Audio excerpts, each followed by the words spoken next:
Welcome to Real Talk with Sterling Real Estate Group, your go-to podcast for all things real estate related.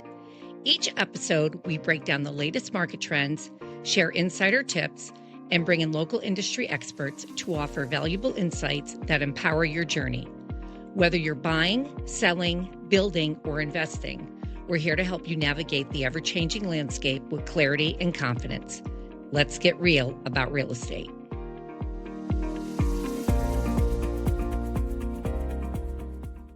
Hi, good morning, and welcome to Real Talk with Sterling Real Estate Group. And I'm very excited today to have my friend Dave DePaulo from Bella Home Builders.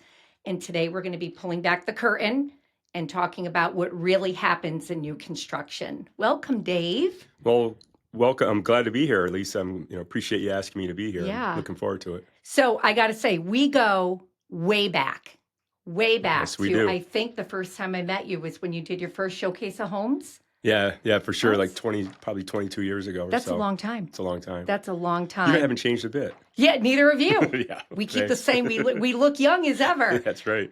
So yeah, thank you so much. I know you're busy and take a lot of time out of your day to do this. So I appreciate it and appreciate you. So let's jump into it. For anyone who hasn't met you, tell us a little bit about your background and how you got into new construction. Well, out of college, I got a job as an insurance agent, did pretty well for a few years and got bored, started making some money. I was single. So I banked all the money and I decided to buy land. I'm Italian, so you have to buy land. So I bought land and I decided to build one house, and one house ran into two houses, which ran into three houses. And now we've done over 400 houses or so. Yeah, beautiful homes. We do mostly custom, as you know. Yeah. But we do have a semi-custom product that's been very, very successful as well. Right. Yeah. Some people a lot of people like to go the custom route when they're building with you. And especially with your eye and your detail and looking, at the floor plans and everything. But some people just don't have it in them, right, to do a custom plan. So your semi-custom actually helps people out a lot. Yeah, and the semi-custom, we let them pick out as much as they want. But it is more structured where, it's easier because you don't have as many choices as you would in the and that full can get custom. overwhelming sometimes. Yeah, it can be. So tell me, what's the part of new construction, the process, that surprises buyers the most? And I'm sure you've got a few of those. Yeah, I would say timing and length of time and number of decisions they have to make. But timing, I think, is the biggest one. Time flies, while you're building a house, and so many things can affect the finish date.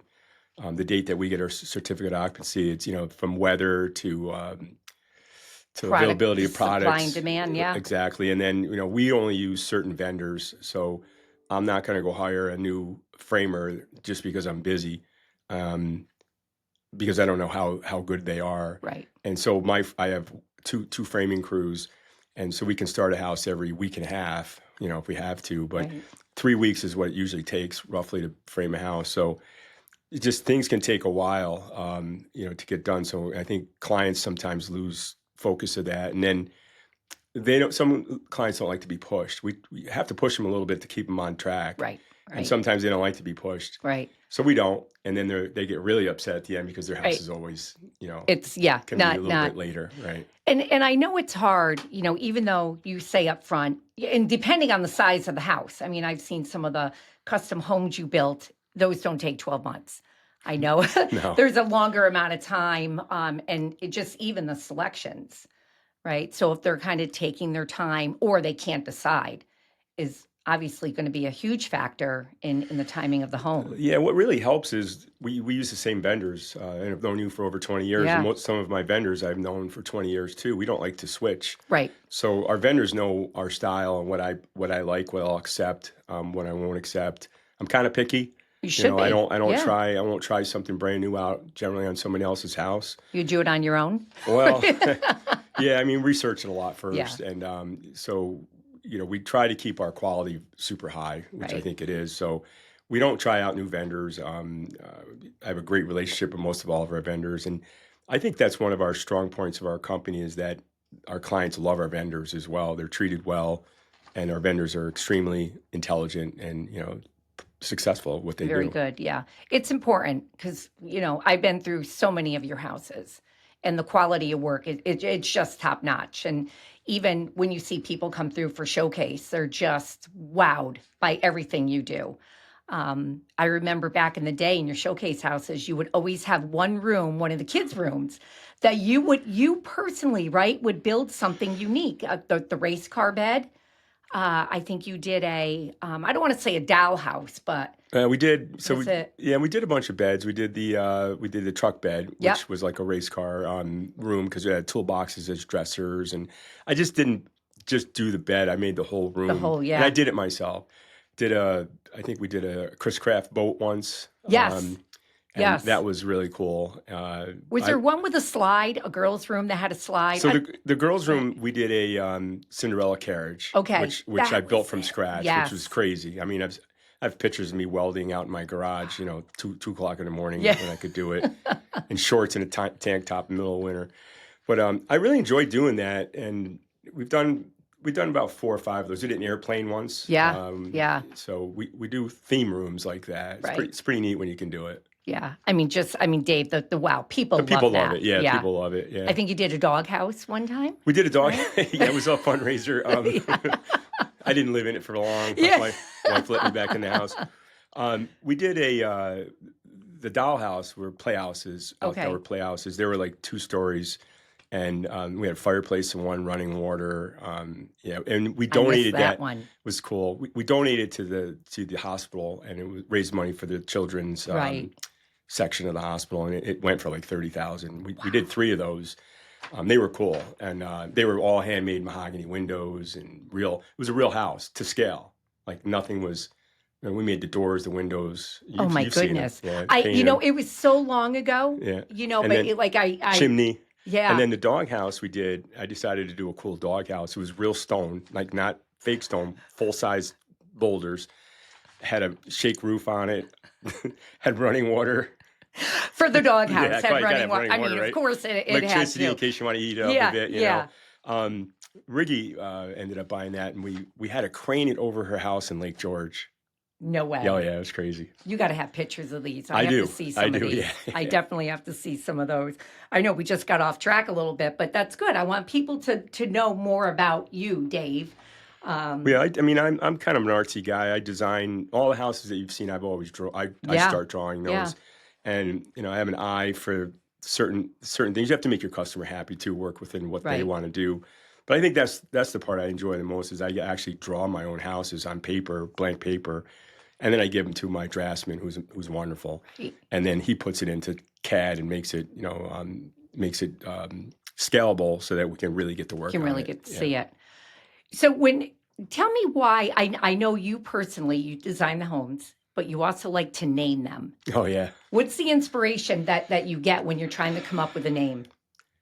Yeah, I just didn't want to name them boring names Yeah. like everybody. Well, I say like you see a lot. I mean, so I went with Italian names. You did. And I always use not just Italian names, but names that mean something like harmony or sunshine, or if they have a view, it'd be vista means view in Italian. So I try to name the house for the feeling I get from the house. I don't speak fluent Italian. No. So I I'll know name a few. the house, and then I know 2 a few years choice later, words. yeah. I mean, I know some good words too. Yeah.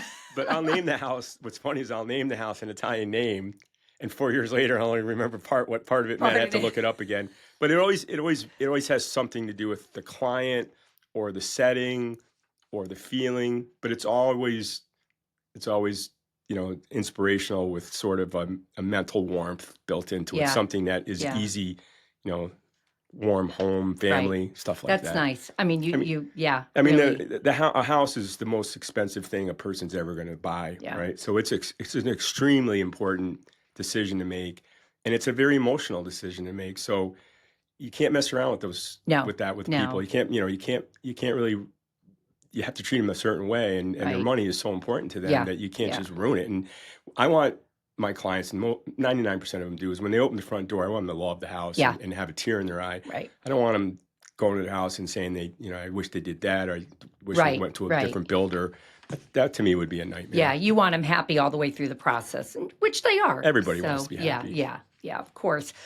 If you could give buyers one piece of advice before they start building, what would it be? One piece. Now, you may need two or three or 10, because building is a big undertaking. Yeah. It's not. I mean, we most of our buyers are very educated and they know what they're doing. I think what's really unique about it is how they treat the subs and how they treat the situation. For example, I built a guy. His name is Dave Dowling. I built him a house, and he actually called me and asked me if he could sweep it out once in a while. Normally, you don't want people at the house. Right. It was on his land too, so I said, "Sure, Dave. Just be careful." So then he called me another time. He goes, "Hey, can I put a cooler out and for the guys?" I'm like, "As long as it doesn't have beer in it." Yeah. So he did that. And then he called me. He goes, "Hey, can I put a snack bar out?" So every day he'd go there. His wife had passed away, so he was lonely too. He would go there, sweep the place up, stock it with Gatorade, all healthy stuff, Right. Gatorades and all that. Then he had a big box of all the snacks and some healthy, some chips and stuff like that. Let me tell you, my subs wanted to go to that job. Right. And they wanted to make sure they did the best job they could possibly do because he was so polite. Right. He didn't say anything negative to them. If he had a question, I always tell people, please, you can go there, but you need to talk to me. Right. Because sometimes when you talk to the sub, the translation that when it gets to me, it's different. Exactly. So, and my subs know the same thing. They're there to do their job and not to make decisions. So, but my subs really appreciated that, and it made the whole build have just a different feel. And I've had lots of clients do nice things. Yeah. Lots of them, cookies, coffee's really, right. Coffee in the winter and stuff like that. Cold drink in the summer. No, you don't have to do that as a client, but let me tell you, I mean, those guys couldn't wait to get to that house. And it was past Queensbury, so it wasn't around the corner for us. They loved it. They absolutely loved working for the guy, and I have never gotten a call back from them either as for quality. Right. Most of our homes, we don't have a maintenance company anyway. We build them, like you said. The quality is great. Yeah. But Dave Dowling was one of my nicest clients. I'll give you the opposite as well. It's nice to have like the opposite. I can't use a name. No. No. But in one case, I was heading to the house and I met the client there. They got there before me. When I walked in, I could hear the client was a little upset, and they went over and they unplugged the contractor's radio. Oh no! They took his coffees and dumped them outside. That's probably the wrong thing to do. Yeah. That contractor didn't want to go back, and a few of the contractors had issues, and I used to have to motivate them to go back to get the job done.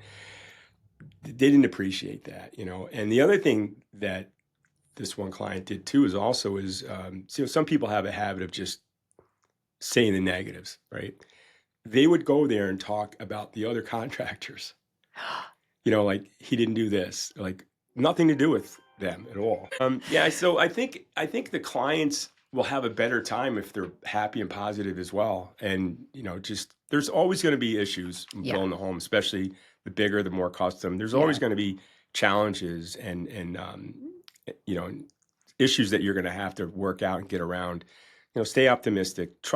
If you hired the builder, you have to trust them. Right. You have to have trust. If there's no trust, you're going to go through the whole thing with a negative mind frame, and everything that happens, you're going to think was done on purpose. Right. So 99% of all the builders in this area are great. You trust them. If you hired them, it's time to trust them. Right. All right. The decision of trust should happen before you hire your contractor. Exactly. Not after. Not after, and not during. Yeah, it's because it's just not going to be good. I mean, do your due diligence and follow your contract and. But I think that's one of the things. I've been doing it now almost 30 years. That's one of the things that makes me the happiest. Is like I would rather have my customers give my vendor something at the job site than bring it to me. Right. I don't need it. They're there. I mean, they're out there working. They're cutting their fingers and falling down and all kinds of elements. Working in the sun, working 10 below zero. They appreciate it. They really do. And kindness goes a long way. Especially nowadays, right? It goes a very, very long way. And there's no reason not to be kind. Right. As far as my eyes. So And those customers you remember, you remember those customers, and so do my framers and Yeah, if they people like see him that. out in public somewhere, they're going to remember. Yeah, and then You know. a lot of the houses I build are kind of neat and unique, Yeah. right? Oh yeah. So a lot of my framer, I'll use the framer a lot, but my framer or tile guy, they'll actually ask if they can come see the house when it's done because Oh they have so wow. much pride, Right. and Right. they'll take their families there and drive by. Um, not every house ends up in the showcase, so Right. a lot of times that they have a good rapport with the client. I've had clients just built Tony Hazapis a house from Hippos. Oh wow. Okay. Another great client, Yeah. a great client. He did the same thing. He took care of the vendors all he could. At the end, he kept telling us he was going to have a party for everybody, and he did. He had A thank oh you. my God, the Yeah. food was Oh amazing, and you wow. couldn't eat half the food, and he had everybody that worked on his house was invited to go to his house. About 3 or 4 months once they moved in. Wow. So that was Yeah. kind of nice too. It does help. It does help. And when you're building a custom home, not everything's. You cannot sit there and tell me every build or you've had a build that was 100%. Something's always got to pop up. Oh, without question. I mean, Right? You yeah. just kind of work through it instead of getting all worked up because it very well could be a very easy solution that the as buyer may not know. right. Excuse me. As you know, my custom homes are one off. Once I design them, I'll never You're build done. them again. Yeah. Because I promised my client that helps their asset and it's worth that. I've never built a house that hasn't sold for more or appraised for more the very next day. Yeah. Yeah. So I think building them all differently helps the client, with their own investment as well. Right. Right. And keeps you unique. And that's Right. why people come to you. Right. And then So- when they're all unique, like you said, you're going to run into issues that don't line up. Right. Something's not going to work or line up, and we have to Yeah. go back and adjust it and get it to work. And they always do. Hopefully. Yes, hopefully. You'll find a solution You one have way to. or another, Yeah, I Dave. mean, You have to, right? I've torn off entire second stories of homes, because it was the right thing to do. Oh, wow. Don't like Yeah. to talk about that. I but, know. I know. But I did, Yeah. and the client loved me. And he said, when it was all done, he said to me, his contract read exactly what I was supposed to do, but I knew it wasn't right. I knew Yeah. it was supposed to be a cathedral ceiling, but all through the design and the plans, it was a flat ceiling. And he watched it go up, and then very before we sheetrocked it, he called me and goes, "Hey, when are you going to take down those braces?" no. Well, those aren't braces. That's the bottom of your truss. So I knew it was supposed to be that way. So we tore the whole second story of the house off, threw it in a dumpster, and rebuilt it. And the fellow has sent me 5 clients since then. Yeah. Because he knew it was the right thing to do. He didn't have a leg to stand on because he had a contract and a set of plans Yeah. that he initialed and signed, but I knew it wasn't right. Right. So right. I took care of it. You did the right thing. You have to. Yeah. Yep. And that's why they keep coming back to you. It's awesome. Let's talk a little bit about upgrades. Which upgrades and I don't want to say upgrades because your homes are all custom. They're not, like just a regular production house and then people are putting upgrades. So when people are making selections, what is worth it long term? What do you think are things that they should consider that would be long term that may not date itself? Let me give you a general answer on that first. I think the most important thing to do is what you can't do later, or which is it's just too expensive to do something later, like especially if you have to put something in and rip it out.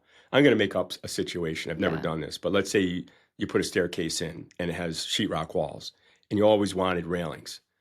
You can absolutely tear that out, or even before you tear it out, maybe the walls are there. You have to now cut the sheetrock out and put in, the balusters and the new post and the handrail. So if you can think ahead more and try to do it in the right order, then your change orders won't be as expensive. Right. So the best change order to do is the one that you really want, and it's harder to do later. Right. Like a swimming pool, you can do that later. Right. Now it might rough up the grass a bit, but that's nothing. That's easy. An easy so fix. certain change orders that you have a hard time doing later. Right. I can tell you the biggest change orders are generally always kitchen cabinets. Really? Yeah. That's always because cabinets are probably the most expensive Yeah. portion of the house. I mean, very expensive cabinets. Yeah. And Well, when you get into designing a kitchen, they're one-off kitchens. So I mean, the cabinets can be pretty expensive, especially if you add a lot of glass. And now with all the crazy pull-outs they have, that they become expensive. But people want that, and they'll add it later, which is not as cost-effective because you're going to throw away something you already bought. Right. So I would say do what you can do ahead of time, and maybe do the outside of the house, like the patio or the pools are over. You can't buy a pool for less than $120,000 now either. So I always tell people, hey, I'd rather have you see us spend the money on the house, and then you can always do the pool in a year or two to get your bonus or a couple more years of work. And what about basements? If they're not ready to finish the basement now, what should they be doing?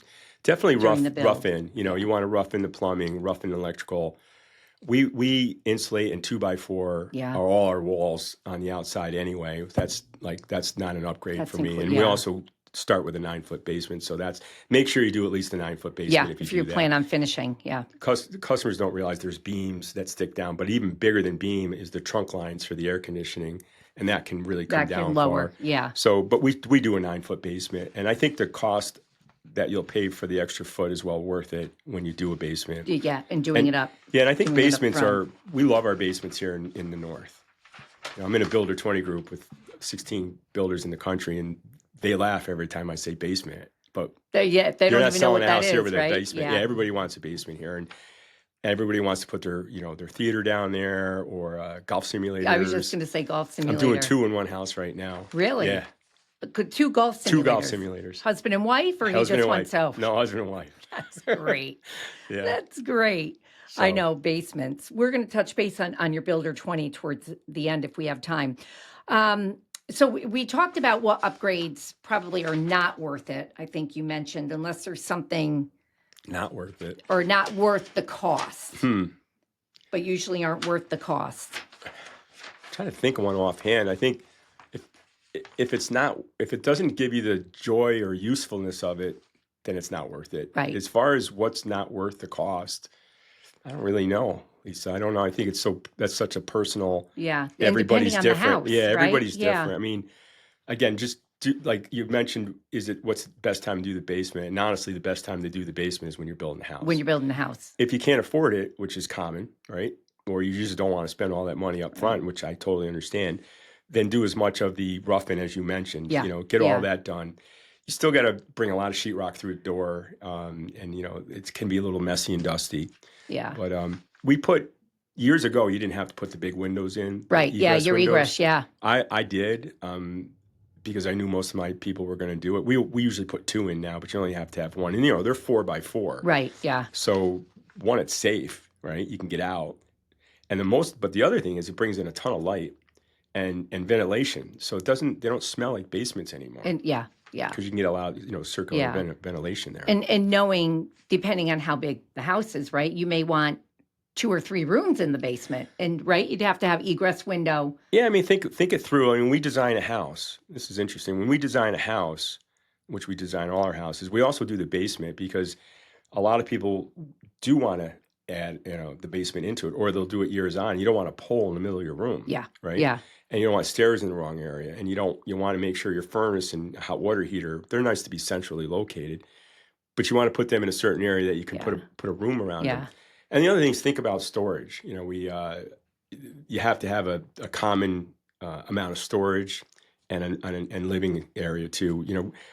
Most common basement that we do is a bathroom, a great room, family room, fun room, whatever, and a bedroom. Yeah, and then from that point on, there's theaters and golf simulators, and pool rooms, and then all of a sudden you're like, there's no storage. Man caves, yeah. We're doing a lot of art stuff now, which is I love art. Yeah, we've been building a lot of art rooms where people are doing art.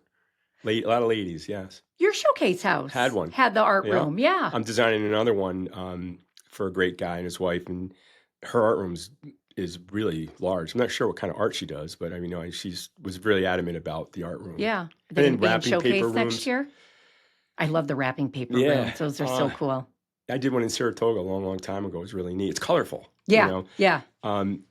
Yeah, we'll have one in the showcase, I think, next year. I just put you I on know the that's your, spot. I know, yeah, I yeah. just put you on the spot. Check. For you, Dave is Lisa, in showcase. for Lisa will definitely get We'll a start yes. planning in January. I'll be like, hey, I know I Dave's got a house in. We have some spectacular ones coming up. It has Oh, the I timing bet. has to be right. Yeah, yeah. And the client has to understand that they're going to have a lot Yeah. of people in it. But for the most part, 4,000 people through their house. yeah. I mean, We make it clear that it's a fundraiser, Yeah, right? And yeah. that goes a long way. That usually sways them over to the yes part. Yeah, yeah. And we just donated $66,000 from Showcase. Nice. And thank you, Oh, for you're welcome. participating. Thank you It's guys. not You guys easy. do it. You guys do it. It's a big, but the builder. How long have you been doing? You've been doing that a long time. I just hit I just finished my 20th year.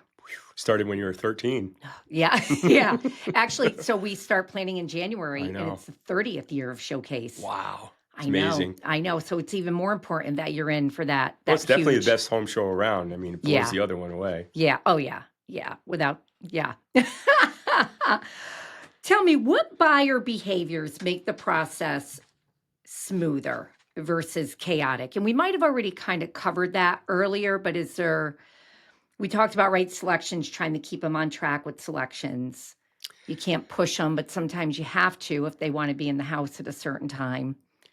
I think the builder has a lot to do with that. I mean, if he has a great process, and my process wasn't great 30 years ago. We built a great house 30 years ago, but my process has gotten much better. Right. We have a lot of manuals and flow charts, and we call it a building Bible, where wherever the house is at any given time tells the client where they need to be on their selection stuff. Right.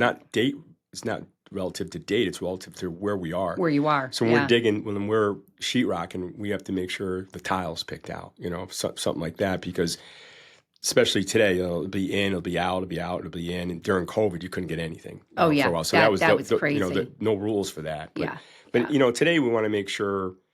The other thing, like a good example is on tile. The person picks out the tile early. By the time we order, it could be discontinued, believe it or not. I hear that a lot. So you have to make sure that you give the client, they don't know that, right? Right, right. And they're not happy when you call them the day before we need to tile and tell them, hey, your tile's discontinued. Yeah. That's our fault, right? That's not their fault. So we have to make sure that we're getting the tile and having it on site long before we need it. Right. So it's just keeping things organized, good communication, a really good project manager. Probably the most important position in the company is the project manager. Yeah, yeah. And I have two great ones. Been with me 25 years. That says a lot. 30 years, but he doesn't put up with much stuff. No. And we all know that. But he builds the highest quality house on the planet. And, right. And I wouldn't do it without him. Yeah. But it's important to make sure that you're organized and you have the right mind frame going forward. With clients.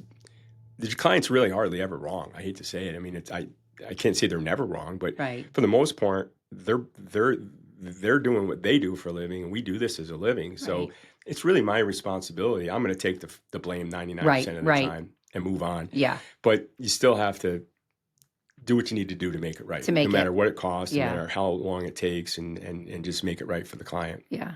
And you do that. I hear a lot of people, I try to. And I know you touched base a little bit, on the warranty, that you don't really have a warranty program because nothing ever happens. Like, I don't have a warranty truck, warranty. We have a spot on Builder Trend. We tell the clients this is because then it's date stamped and it's in writing. Right. We used to just tell each other, but then sometimes we would get lost in transition. Yeah.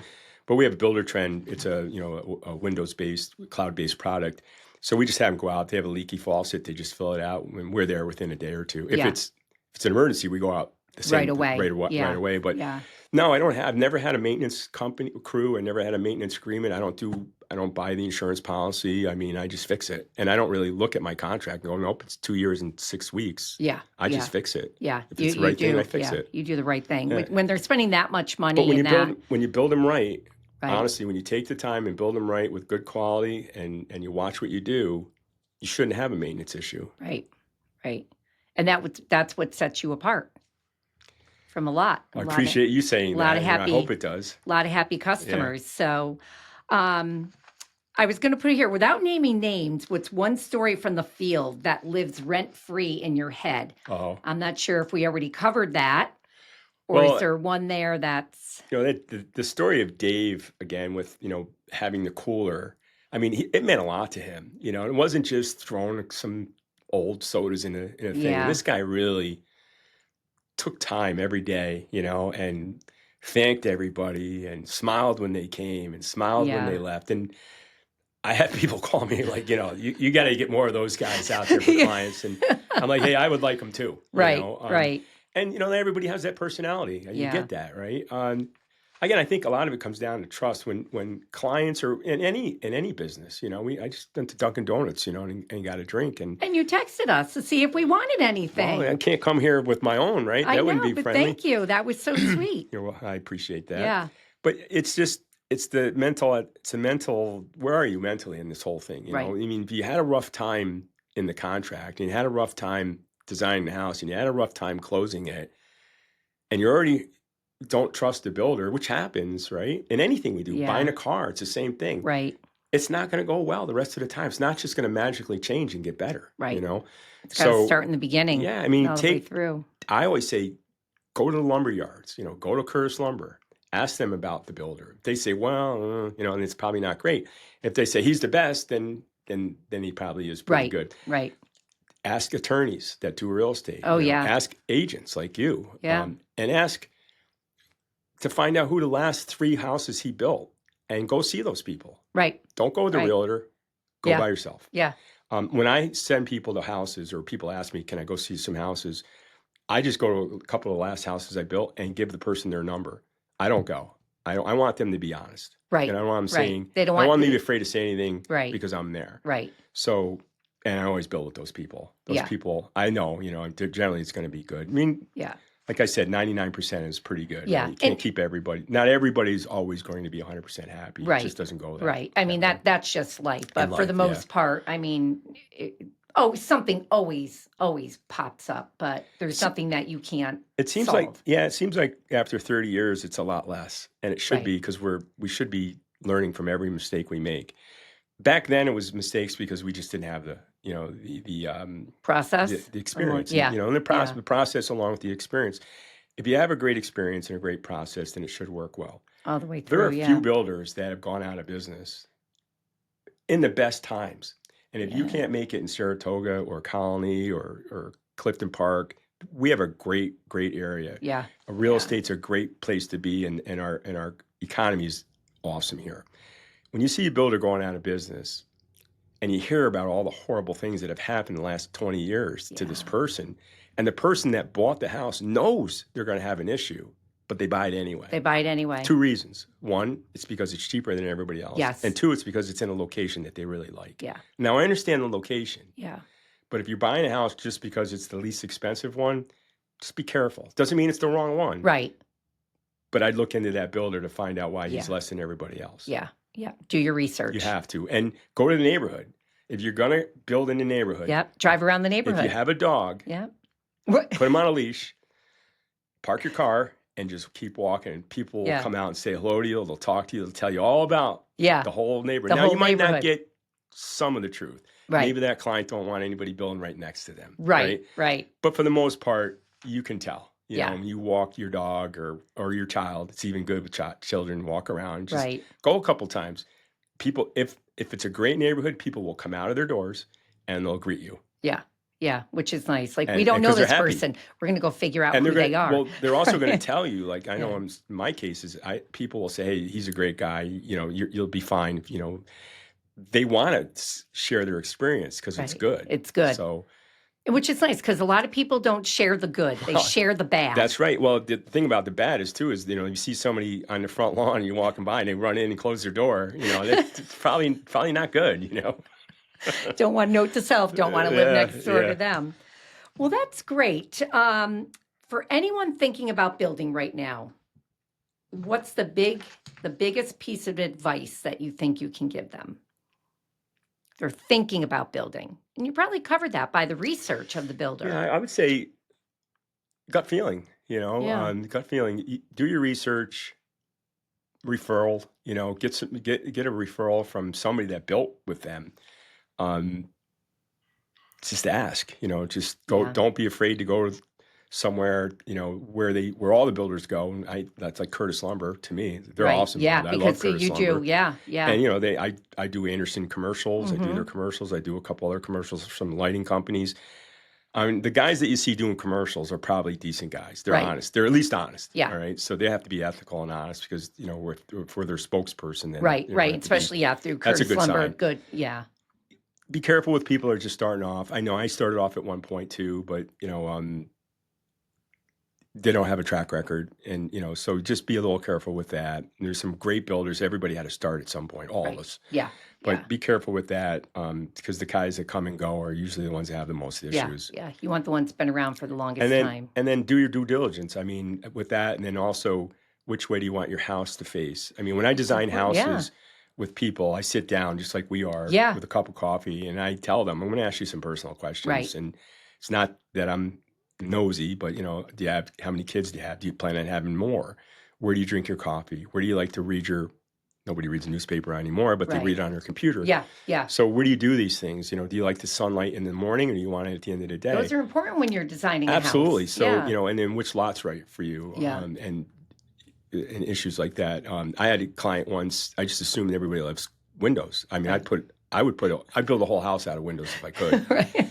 I love bringing the outside in and the inside out. And, we bring real stone in and, stuff like that. And so I was designing a house for great Dr. Alexander, a great guy.